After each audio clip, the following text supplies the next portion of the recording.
It is a case that has everyone talking right now. How did a straight-A student, a varsity cheerleader, an 18-year-old with her entire life ahead of her end up dead on a Carnival cruise ship? We know the time of death for Anna Kepner and when the medical examiner in Miami believes she died, but there are still so many questions left unanswered. We're talking to a coroner about what goes into determining key parts of this mystery and what could happen next. We're on The Case, presented by Law&Crime. I'm Chris Stewart.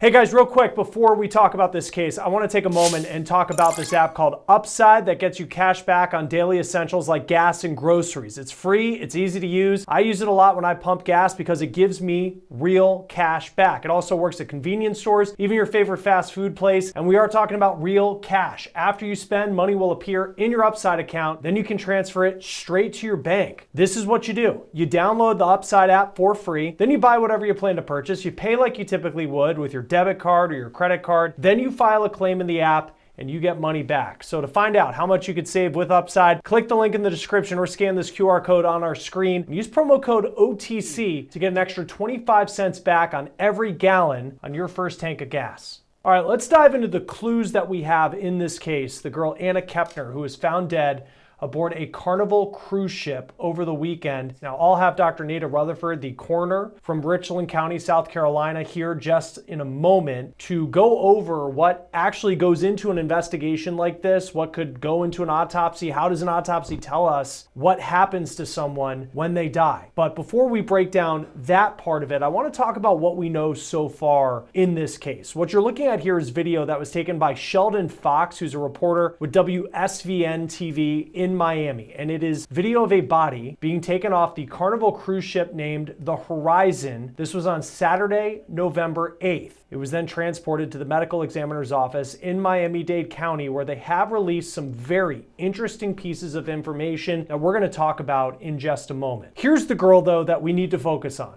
when talking about this case. Anna Kepner. She was just 18 years old. She was a high school senior from Titusville, Florida, which is a community along the eastern coast of Florida. It's east of Orlando. Her high school has her car parked in her senior parking spot as a tribute right now, and that car will remain there for the rest of the year as a memory of who Kepner was. Her family told ABC News in what they say will be their only interview for now that Kepner had recently taken a test to potentially join the military once she graduated high school. This was a girl that had so much going on. Now, her social media shows her as kind of a typical teenager. She loved to do TikTok dances and be with friends. This was her last post on social media. It was posted a day before Halloween on October 30th. It's a picture with the caption, "You deserve to be happy, but if it ain't with me, then never mind." It's unclear if she was dating anyone or who was in her life at the time of her death. It's also unclear who she was on the cruise with, whether she went alone or whether she was with a group or family members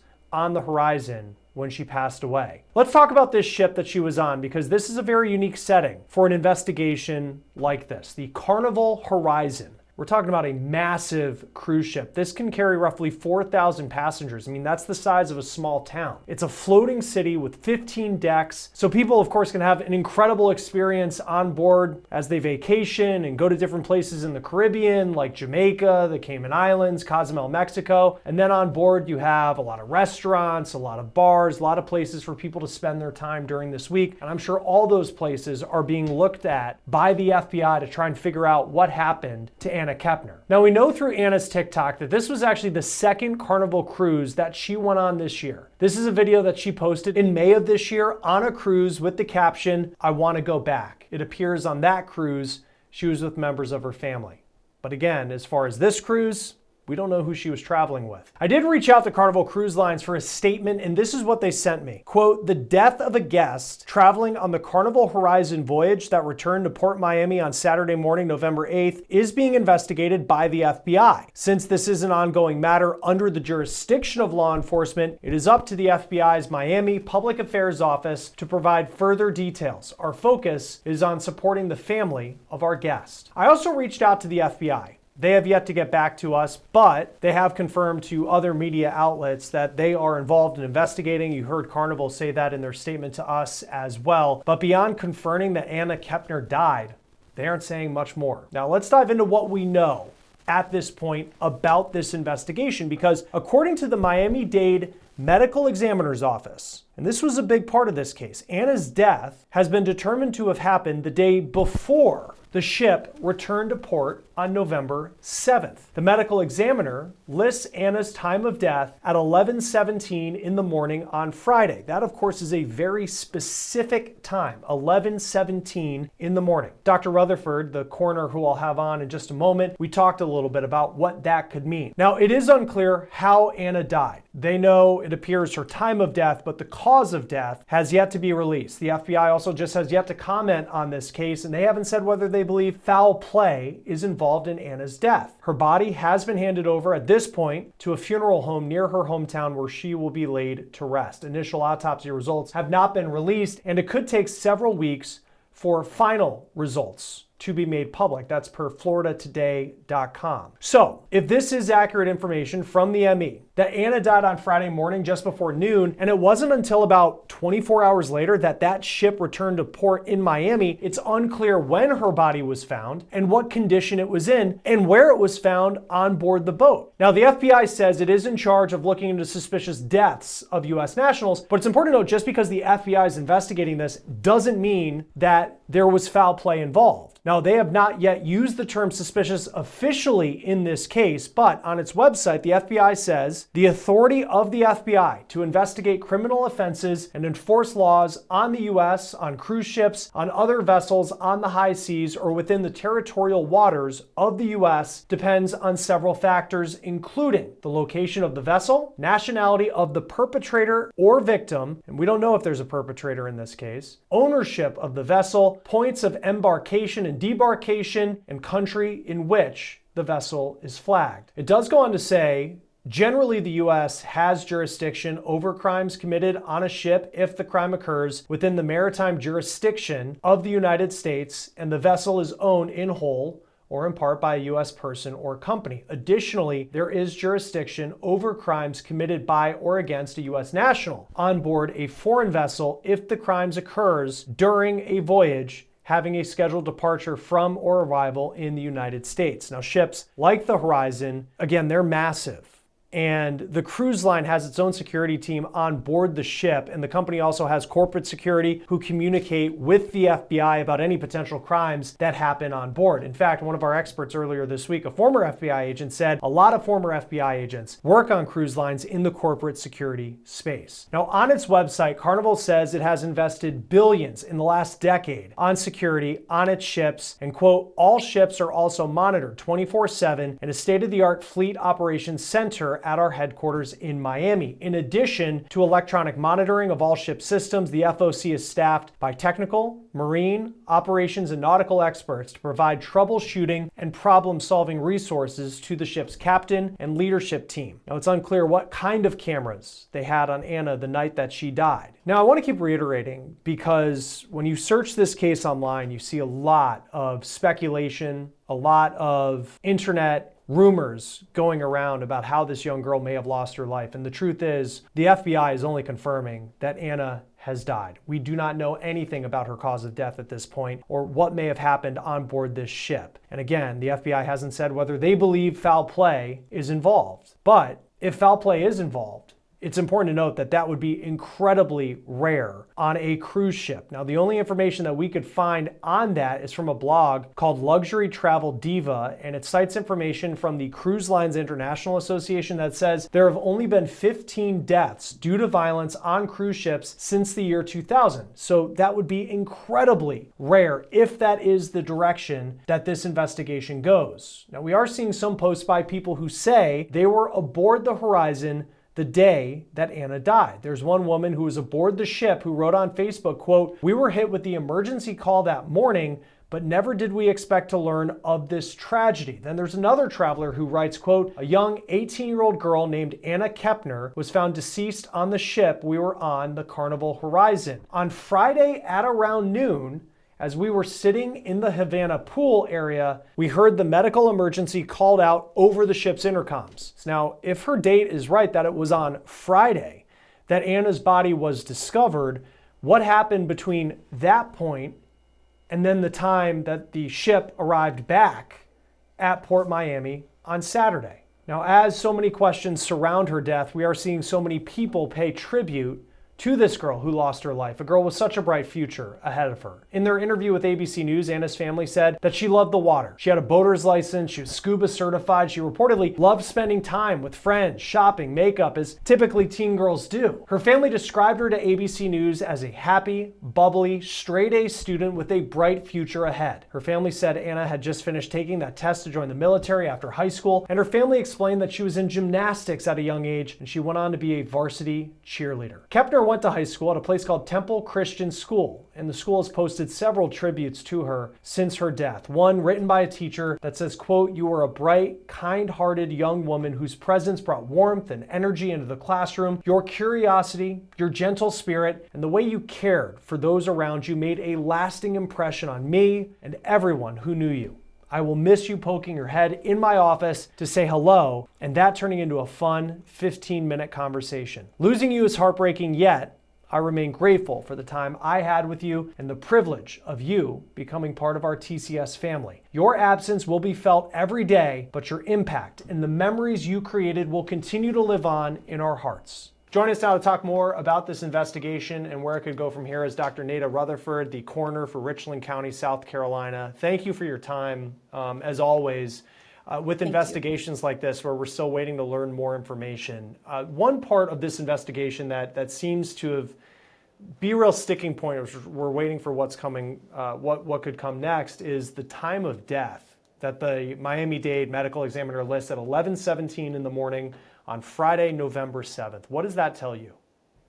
Well, the specificity of that time is really interesting to me. So they either have more information than what we have at this time to be able to state specifically 11:17 a.m.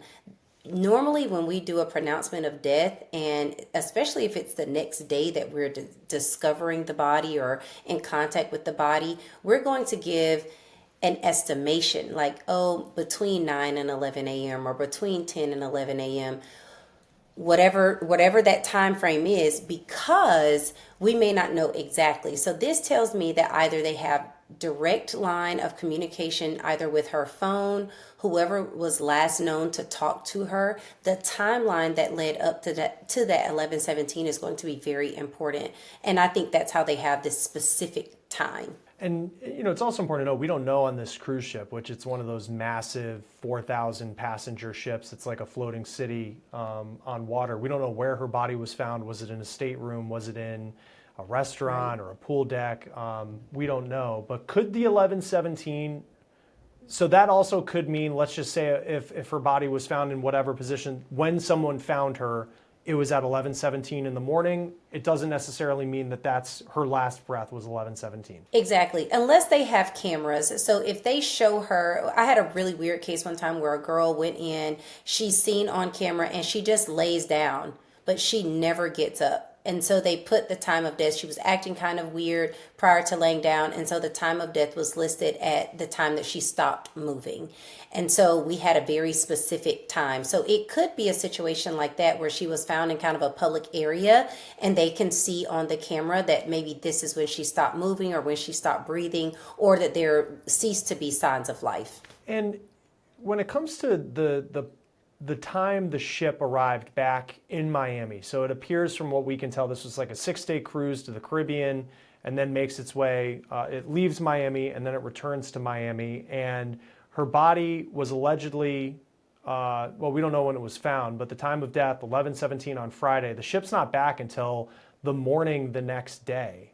Does that tell you anything about what may have happened on board the ship, that there was like roughly 24 hours until her body was back on land to be taken to the medical examiner? It doesn't really give us any extra information. What we know is that she died on November 7th, and they seem very clear about that. So whether that's the rigor mortis that she was found in, that's the stiffening of the muscles that happens with the body post-mortem, and it happens within 2 to 6 hours after death. And so what you have is a situation where you know that her body has started to stiffen. That rigor mortis starts to loosen after 24 to 36 hours. But again, certain things can either speed that up or slow it down. So it's Florida, it's a cruise. There's going to be humidity, there's going to be heat. And so that can help speed up the process. So I would be very interested to know what was the state of her body when it was received by the medical examiner's office. Most people think that bodies go into a freezer. They don't. They refrigerate them. And sometimes if they know that they're going to be taking that body off of the ship, it may not necessarily be refrigerated. It may just be held in a cool area or a temperature controlled area until they can get it to the medical examiner's office. But again, that body does not stop decomposing. The normal postmortem processes still happen. So I'm very interested to know, where was she stored? How was she stored? What was the state of the body when it got to the medical examiner's office? And again, that specificity for time on November 7th, where did they get that time from? So many questions right now. Yeah, and when it comes to just that time of death, do you know the cause of death if you know the time of death? No, not necessarily. Just because you know when someone may have died doesn't really give you any answers. What we really need right now is the autopsy.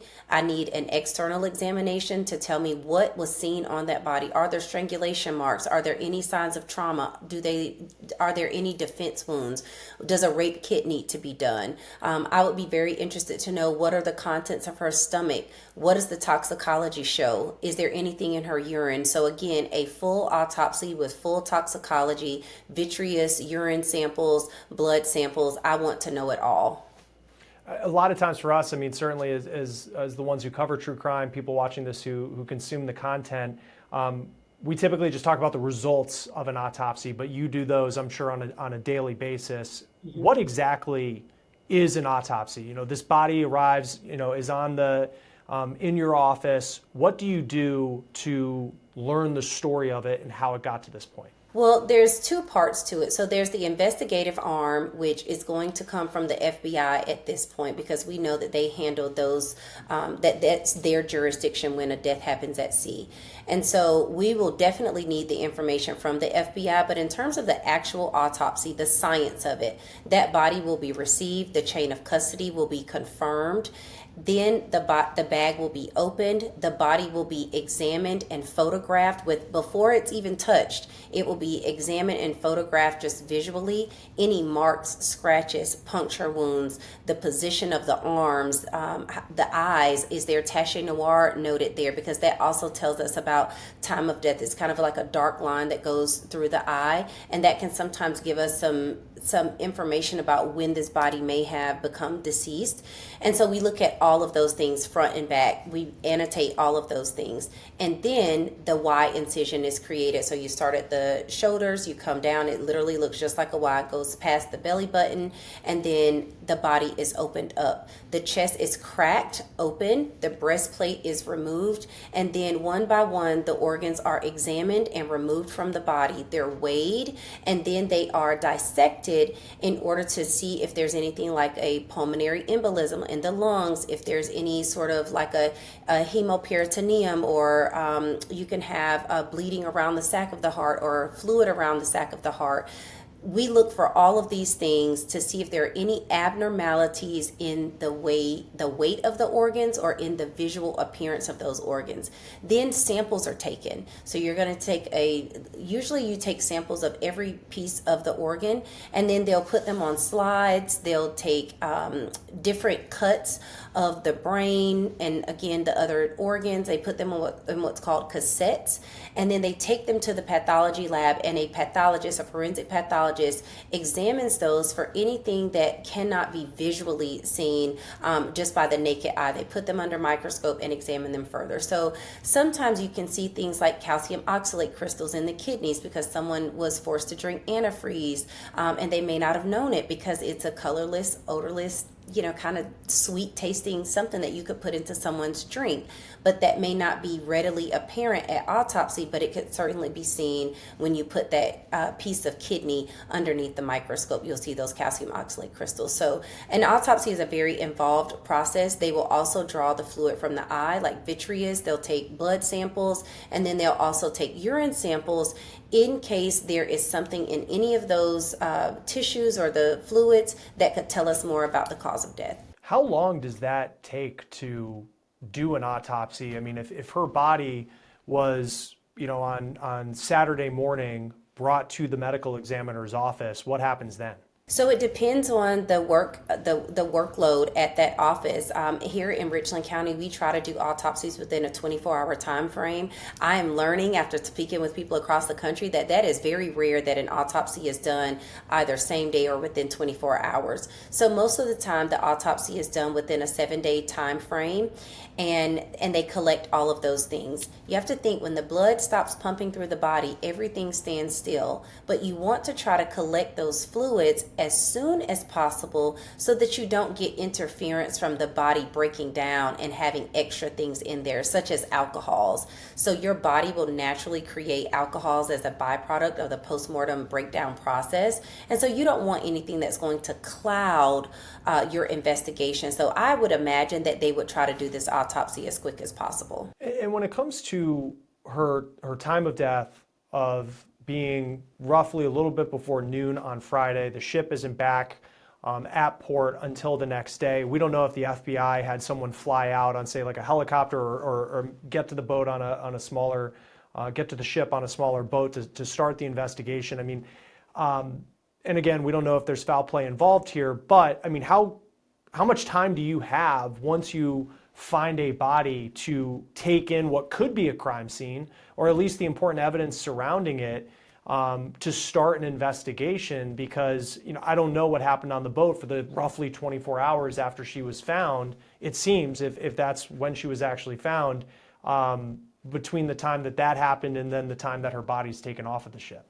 Right. Well, the investigation should have started immediately when you have a deceased person. Someone should have locked down the scene wherever she was found. Even if it was in a common area, they needed to lock down that scene, because chain of custody in this is going to be extremely important in order for the family to get the answers that they need and possibly justice for this young woman who died. So did they secure the scene where her body was found, and how much information do they know? And again, they may not be telling us as the public anything, which they have certainly a right to do because this is an active investigation. But immediately when that body is found, everything should have halted and everything should have been preserved. So I don't care if it was a piece of, napkin laying on the ground near her, it should have been collected as possible evidence. And then I know you don't have cruise ships in Richland County and deal probably with cruise ship cases, but and just talking to your colleagues across the country, just how often do you cover and work a case like this? So it's not extremely common. I mean, we've all seen the cases where people get food poisoning or, kind of rare things like that. But this isn't very common. I mean, in general, cruises are safe, fun, pleasurable things to do. And you don't really have to worry about safety in terms of that. But we all know that evil travels. And I'm hoping for this young girl that this was not a case of evil traveling with her. Yeah, no, incredibly well put. So many people remembering her. She had such a life ahead of her and was already so accomplished at 18 years old. We'll see if we get more information from the FBI soon. Dr. Nada Rutherford, coroner for Richland County, South Carolina. It's always great to have you on Law and Crime. Thanks for being with us. Thank you so much for having me, Chris. Now, per Kepner's obituary, her celebration of life is set for Thursday, November 20th. That will do it for On the Case, presented by Law and Crime. Subscribe to us on YouTube and Spotify. I'm Chris Stewart. We'll see you next time.